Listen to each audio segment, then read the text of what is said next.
Magic plays a big role in Jewish superstition, in Jewish mysticism and Jewish superstition. Today, a lot of these ideas sound very quaint to us, but I would suggest that we look at them another way than we usually do.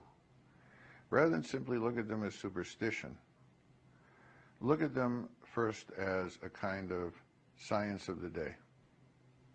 In other words, they used, let's say, certain potions and certain charms and certain behavior because it worked in the past. So it was the kind of science of the day. They didn't have the technology we did, but they knew that if you did certain things, certain other things weren't going to happen, usually certain bad things. Secondly, they viewed the world as being populated by demons, by malevolent, invisible forces. Now, this sounds like a very bizarre idea, but if you look at, say, things that we're afraid of, like viruses, these are invisible, malevolent forces, and we take action to try to prevent them from hurting us. This is exactly the same view that they had. There are invisible, malevolent forces trying to hurt us, and we have to take certain action to try to prevent that, or if they do hurt us, to try to cure ourselves.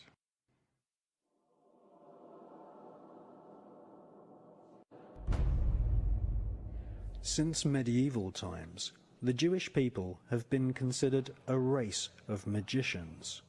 The biblical rabbis used shaman-type techniques to induce altered states of consciousness. Fasting, flagellation, and burying oneself up to the neck were all techniques used to prepare the rabbi-magician for a battle through the 7 portals of the Kabbalistic Tree of Life, where they would eventually meet the supreme deity in a realm called the Merkaba. Ritual sex magic was also practiced amongst some Jewish cults. Many temples had holes in the walls so that rabbis could ritually sodomize a prostitute, a young man or a boy, and invoke the fallen angel Raziel as they reached sexual climax. The word sodomy is derived from the name of the biblical city of Sodom, in which sex magic and also blood sacrifice were widely practiced. A strange version of vampirism, or blood drinking, is still practiced to this day by many rabbis who suck the blood from the freshly severed foreskin of newborn babies.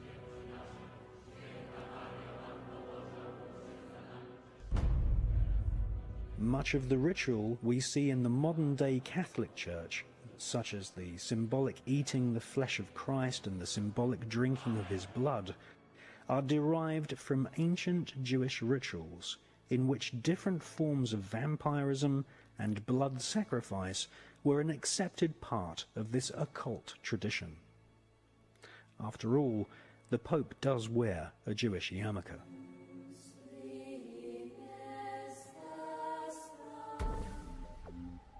The collection of texts called the Kabbalah were eventually transcribed by Rabbi Isaac the Blind in Provence in the south of France during the 12th century.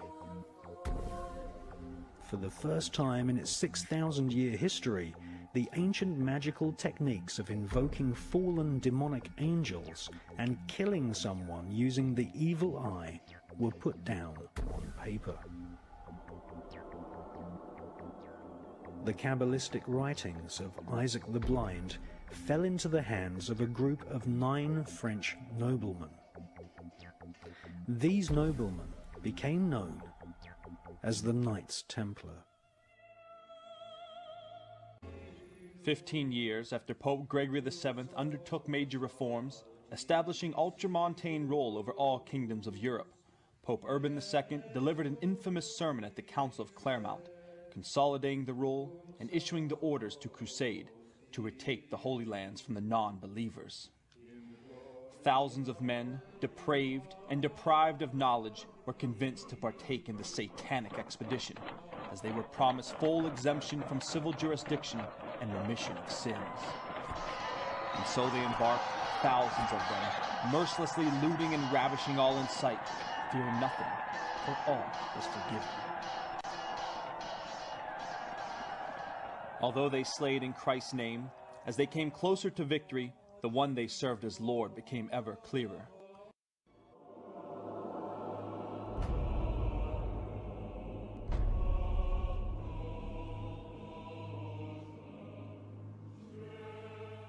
The word cabal, meaning a group who conspire together, comes from the word Kabbalah. One such cabal, who were to later inspire a whole armada of black magic cults and Freemasonry, were the so-called Knights Templar.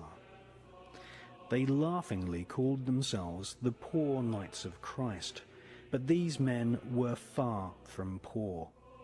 They deliberately styled themselves as monks so that they could go about their Luciferian Kabbalistic studies and conduct business without being taxed nor arouse suspicion from the Vatican. The Kabbalistic higher secrets of ritual sodomy, the evil eye, chanting incantations, necromancy, blood sacrifice, and invoking the fallen angels in service to Lucifer fascinated the French Knights Templar. They realized that the Kabbalah originated in Palestine, and once they had realized that the Kabbalah was the key to untold spiritual magical power, they cunningly planned a bloody crusade to Palestine in order to search for more Kabbalistic and magical artifacts. They eventually discovered and looted the Temple of Solomon. Solomon was a biblical magician king who is accredited with inspiring large parts of the corpus of works we now know as the Kabbalah. History records that about 1,000 years before the time of Christ, the kingdom of Israel was guided by a wise and wealthy ruler, King Solomon. Legend says that the archangel Michael delivered to Solomon a magical ring, which bore the symbol of two interlaced triangles within a circle, the seal of Solomon. The ring was said to give the wearer supernatural abilities, the most incredible of which was the power to control demons. Solomon used the ring to enslave demons and forced them to build a sacred temple in Jerusalem. But one day, the demon king stole the ring from Solomon and hurled it into the sea, where it was swallowed by a fish. Solomon lost his crown and was forced to wander his kingdom as a peasant, starving and alone. With his last piece of gold, Solomon bought a fish to eat. Upon tearing it open, he miraculously discovered his lost ring inside. Solomon reclaimed his throne and continued to rule a prosperous Israel for the rest of his life. Upon his death, the ring was hidden away, its whereabouts disappearing into history. King Solomon is the single most important figure in the occult teachings of World International Freemasonry. The ancient Goetia is a book of powerful invocations and spells written by King Solomon. These ancient spells and evocations were used to summon spirits who were then psychically tortured and forced to serve King Solomon. The Goetia contains descriptions of 72 demons, some of whom control their own army of lesser demons. King Solomon evoked and imprisoned these spirits in a bronze vessel sealed using magic symbols.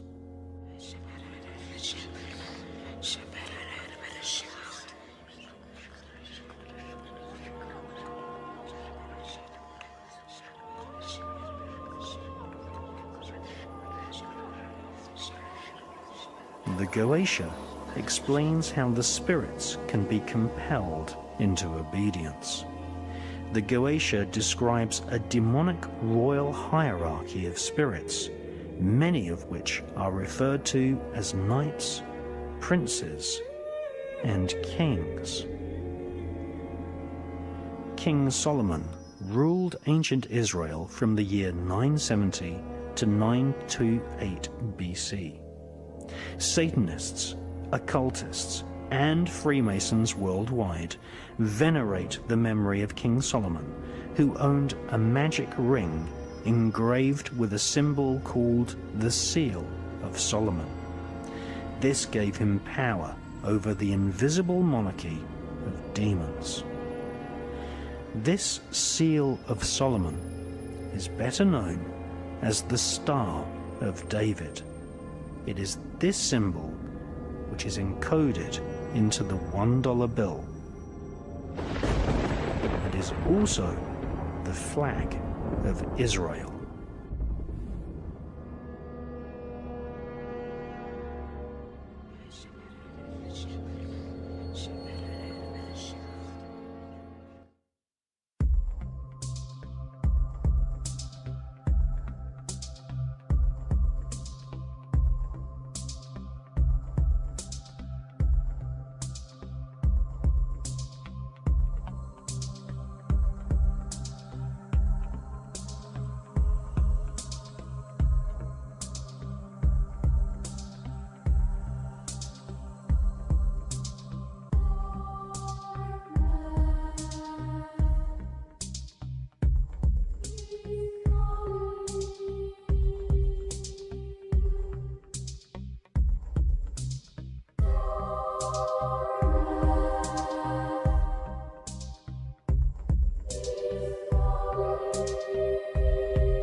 Freemasonry and their secrets. And their secrets all lie within Kabbalism. Now, Kabbalism is an ancient Hebrew mysticism, and it has been actually passed down from the Egyptians and probably back to Atlantis, but we have it at least from the Egyptians through the Hebrews and up till the Freemasons. And it is admitted 70 times in Morals and Dogma by Albert Pike that Freemasonry is Kabbalism. So as we start to look into the numerology, what we're looking at is a tree of life. And this is something that the magicians use, and what I believe to be a map of the extra dimension. So as you're looking into this map, there are 10 spots on it, and they are called the Sephiroth. And within these Sephiroth, you have your Trinity at the top. So this is the all, the one, looking at itself and creating a reflection. It's the 1, 2, 3, and that's why 1, 2, and 3 are all still 1. And then 4 is the first emanation into reality. And then we come down where 6 becomes Jesus. And as we're looking at this numerology, you go up from the bottom up to the top. You have 10 points, 10 being God, 10 being the hermaphroditic symbol, 1 and 0. And you're going to find these constant hermaphroditic symbols, Hermes and Aphrodite. You'll constantly find these everywhere. That's what the target sun sign is. It's the hermaphroditic symbol. That's what the compass and square is. They're sexual symbols. The point within the circle is a hermaphroditic symbol. So as you come up to 10, that is their God. That is 10. That is the hermaphrodite. But if you stop at 9 and you skip to 11, skipping God, then you are a Luciferian. Because 11 is the number of the magician. It's the one step above. Once you have accomplished the tree of life, you are now the magician. You are one above 10. But they're doing it by skipping God.